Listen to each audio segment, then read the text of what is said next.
नमस्कार, the India top देख रहे हैं आप और मेरा नाम शशांक पांडे है। देखिए, जिस तरीके से भाजपा ने वीआईपी को बर्बाद कर दिया, यानी मुकेश सहनी की जो पार्टी है उसको पूरी तरीके से बर्बाद कर दिया। बर्बाद इन द सेंस ये कि मुकेश सहनी के 4 विधायक थे, एक विधायक की मृत्यु हो गई मुसाफिर पासवान की, तो वहाँ पर भाजपा ने अपना कैंडिडेट उतार दिया। हालांकि मुकेश सहनी ने भाजपा का विरोध किया और वहाँ पर अपना भी कैंडिडेट दिया। उसके बाद भाजपा ने मुकेश सहनी को पूरी तरीके से तोड़ दिया। 3 विधायक थे मुकेश सहनी के, तीनों विधायक को भाजपा में शामिल करा दिया गया। अब बिहार की राजनीति में ये कयास लगाया जा रहा है कि अगला निशाना भाजपा का कौन होगा। क्या जीतन राम मांझी होंगे या फिर जदयू होगी, क्योंकि भाजपा के अंदर ही अंदर ये प्लान बन रहा है, ये खिचड़ी पक रही है कि बिहार की सत्ता पर अब भाजपा का कोई नेता बैठेगा, यानी मुख्यमंत्री अब भाजपा का ही कोई होगा। ऐसा अंदर अंदर प्लान बन रहा है और सूत्रों के हवाले से खबर भी ये आ रही है कि भाजपा लगातार इस चीज़ को लेकर बैठक भी कर रही है। कल विधायक दल की बैठक थी भाजपा कार्यालय में, सभी विधायक मौजूद थे और बात यही चल रही थी कि जो विधान परिषद का चुनाव है उसको कैसे जीता जाए और जो एक सीट पर उपचुनाव हो रहा है उसको कैसे जीता जाए, क्योंकि लड़ाई जो है वो भी टक्कर की है। बोचहा विधानसभा का जो सीट है बहुत टक्कर की लड़ाई है वहाँ पर, क्योंकि मुकेश सहनी की जो उम्मीदवार हैं वो भी बहुत मजबूत हैं।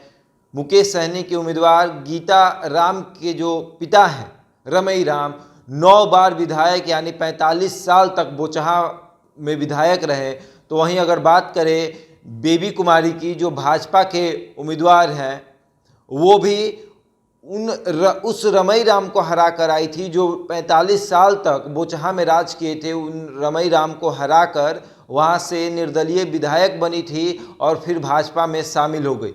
फिर बात करें मुसाफिर पासवान की, तो एनडीए के तरफ से मुसाफिर पासवान को 2020 में टिकट दिया गया था। मुसाफिर पासवान वहां से जीते थे, लेकिन मृत्यु हो जाने के कारण वहां पर उपचुनाव हो रहा है।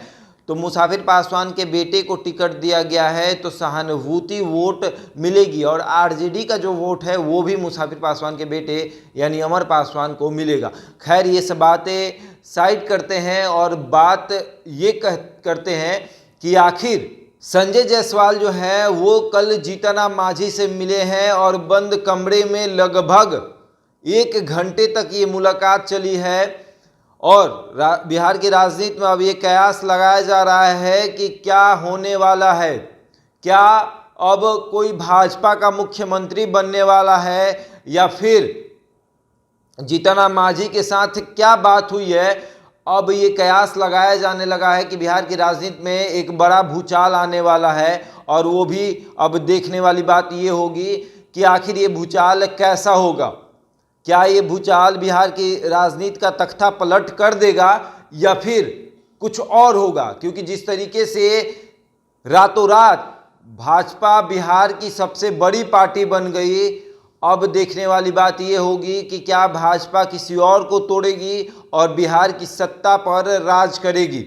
क्योंकि मुकेश सहनी ने यह बात कह दिया है कि ये भाजपा है, ये कुछ भी कर सकती है, जिस तरीके से मुझे बर्बाद की है ये किसी को भी बर्बाद कर सकती है।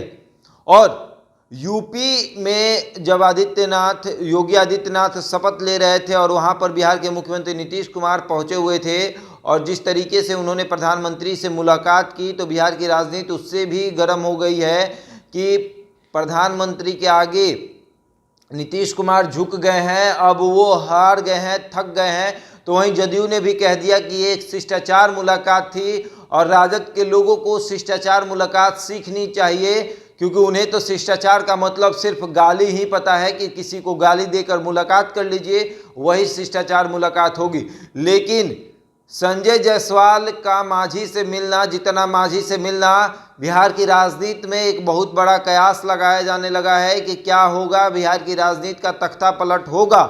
और ये भी कहा जा रहा है कि बोचहा विधानसभा सीट सबसे महत्वपूर्ण है, क्योंकि बोचहा विधानसभा सीट जिस दिन उसका परिणाम आएगा उसी दिन बिहार की राजनीति में एक बड़ा भूचाल भी आएगा।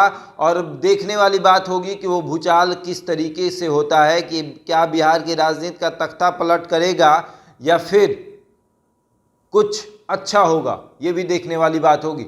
ऐसे ही तमाम खबरों के लिए जुड़े रहे हमारे साथ और देखते रहें द इंडिया टॉक।